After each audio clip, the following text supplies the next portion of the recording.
Hey y'all, this is Joe with Microgreens with a quick addition to my YouTube channel here. What we're going to talk about today is filling trays. I know it's super exciting, but for some of you who have never filled trays before, or if you haven't done trays with Coco, it's just a quick tutorial for you guys just to see how it goes. Sorry for the odd camera angle, just coming at you from the top of my table where I'm going to be working here.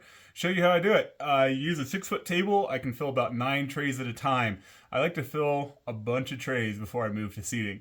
To me, it just is a lot more efficient for my workflow, for my space, rather than filling trays, seating, and switching gears, every couple minutes. So here we go. What you're gonna need.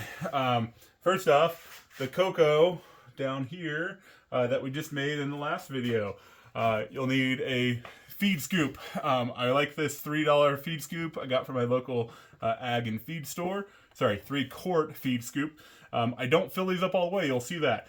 I fill them up about 2 to 2.5 quarts. There's a line in here at 2 quarts. There's a line right above that. Doesn't have it marked. My best guess, that's where I fill it, is about 2.5 quarts. You don't need to fill your trays up all the way. Let me say it again. You don't need to fill your trays up all the way. You just need enough material for your plants to root down into.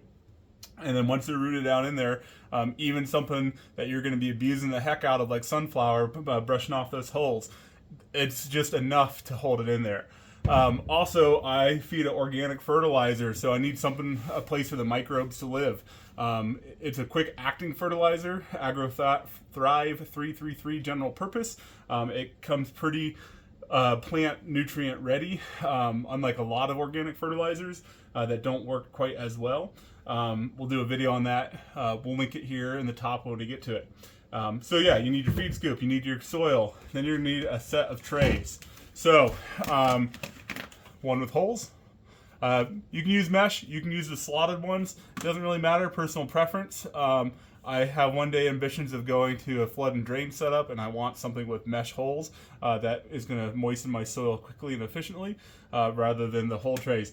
They are a little bit more of a pain to clean at times. There are tricks to that. I'll get to that eventually. You'll need a tray with no holes, right? So this is going to be your bottom tray that you're going to do like that, nest them in there, and then you're going to bottom water. So try to show how long this is going to take me to do all my trays. Try not to set up too much to start with, but I'm going to step away.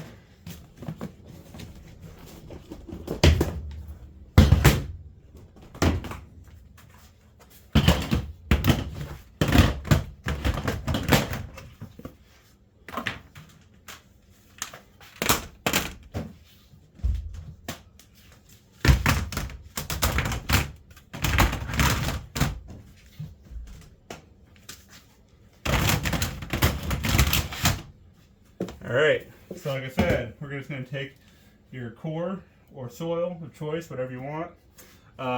Again, like I said, fill it up about 2.5 quarts. My 2-quart line is down there. I just fill it up just a little bit more than that. Dump it in your trays. This is rocket science, guys.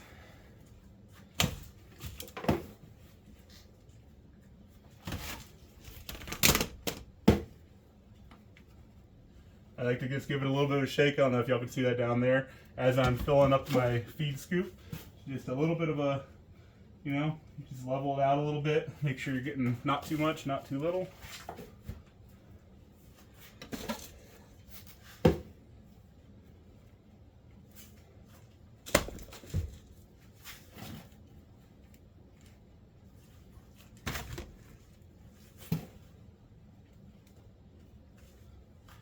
Alright, there we go. Dirt in the trays. You will get some clumping, right? Not much, but there will be a little bit. Roughly level it out.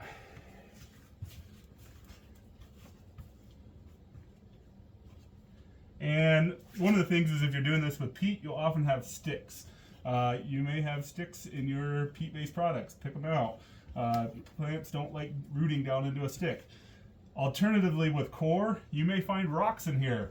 I was surprised at some of the size of the rocks of my last supplier I got that came. So there is sand in here. Sometimes there's rocks in here. Pick them out. Doesn't help your grow at all. I mean, I guess you can leave them, but I prefer to pick them.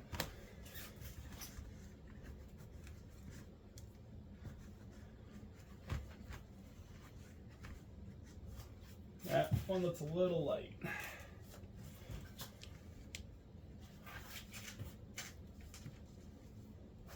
Yeah, and then so for these top trays, I find them easiest to pull it back towards me rather than reaching over my table. Shout out to Andy Musaw at Fresh Source Farms for that trick. If you don't follow Andy or are part of his Facebook group, check him out. Good stuff. I've improved a lot of my processes. I made my workflow a lot more efficient from just watching Andy's videos he's put on Facebook. But not Coco Andy, sorry.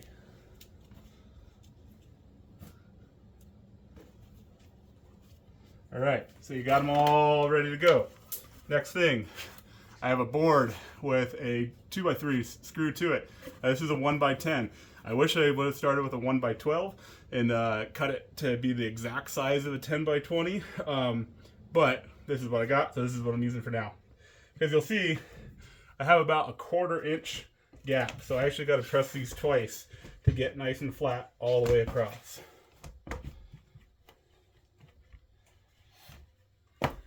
Then I just take them and toss them up in my stacks.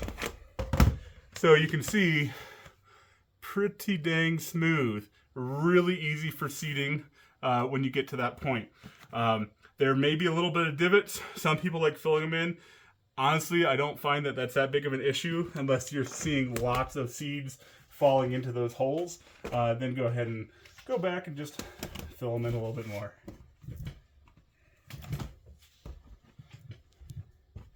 This one, I don't quite like how that looks.